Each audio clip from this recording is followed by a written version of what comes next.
और अब रुक करेंगे हिमाचल की खबरों की ओर। शिमला हिमाचल राजपत्रित कर्मचारी महासंघ के चुनाव प्रदीप ठाकुर निर्विरोध चुने गए अध्यक्ष। पूर्व अध्यक्ष एस जोगटा ने पुरानी कार्यकारिणी को भंग कर दिया है। उसके बाद नई कार्यकारिणी का चुनाव यहां पर हुआ है।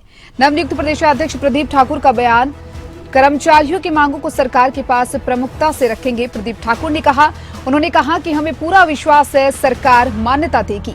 कुछ लोगों के चुनाव को असंवैधानिक कहने से कुछ नहीं होगा। प्रदीप ठाकुर ने यह बयान दिया। नवनियुक्त प्रदेशाध्यक्ष को लेकर कर्मचारियों की मांगों को सरकार के पास प्रमुखता से रखेंगे। प्रदीप ठाकुर ने कहा, हिमाचल राजपत्रित कर्मचारी महासंघ के चुनाव निर्विरोध अध्यक्ष चुने गए हैं। प्रदीप ठाकुर को निर्विरोध अध्यक्ष चुना गया।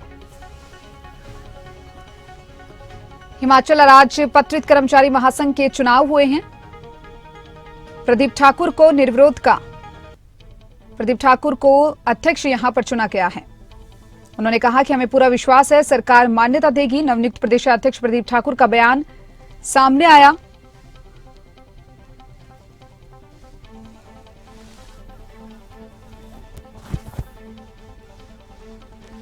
ज्यादा जानकारी के लिए शिमला से bureau head Pradeep Thakur phone line पर जुड़ चुके हैं। प्रदीप, आपसे जानना चाहेंगे, हिमाचल राजपत्रित महासंघ के चुनाव जहां पर हुए, निर्विरोध प्रदीप ठाकुर को अध्यक्ष चुना गया है, क्या कुछ पूरी जानकारी?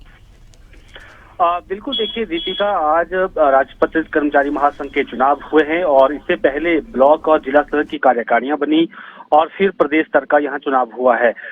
इसमें प्रदीप ठाकुर जो पूर्व में न्यू पेंशन स्कीम एसोसिएशन जो थी जब पूर्व जयराम सरकार थी और उस वक्त ओल्ड पेंशन स्कीम को बहाली के लिए एक बड़ा आंदोलन हुआ था, तो प्रदीप ठाकुर ने उसका नेतृत्व किया था। तो अब जब राजपत्रित कर्मचारी महासंघ के चुनाव हुए तो कर्मचारियों ने प्रदीप ठाकुर को ही ये जिम्मा दिया है, उनके कांधों पर राजपत्रित कर्मचारी महासंघ की कमान सौंपी है।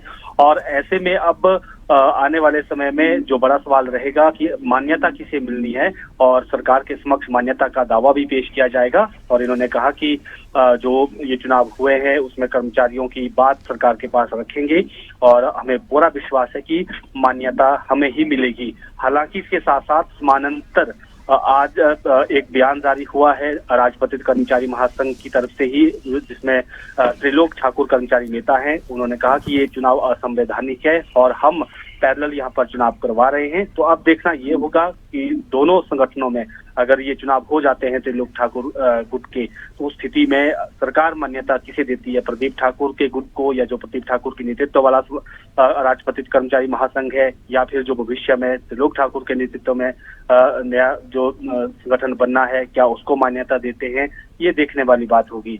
और जिसे मान्यता मिलेगी उसके साथ सरकार फिर वार्ता करेगी और फिर उनके साथ कर्मचारियों के मुद्दों को डिस्कस किया जाता है, उनका हल निकालने की कोशिश होती है। जी दीपिका। जी चलिए, बहुत बहुत शुक्रिया प्रदीप आपका तमाम जानकारी को साझा करने के लिए।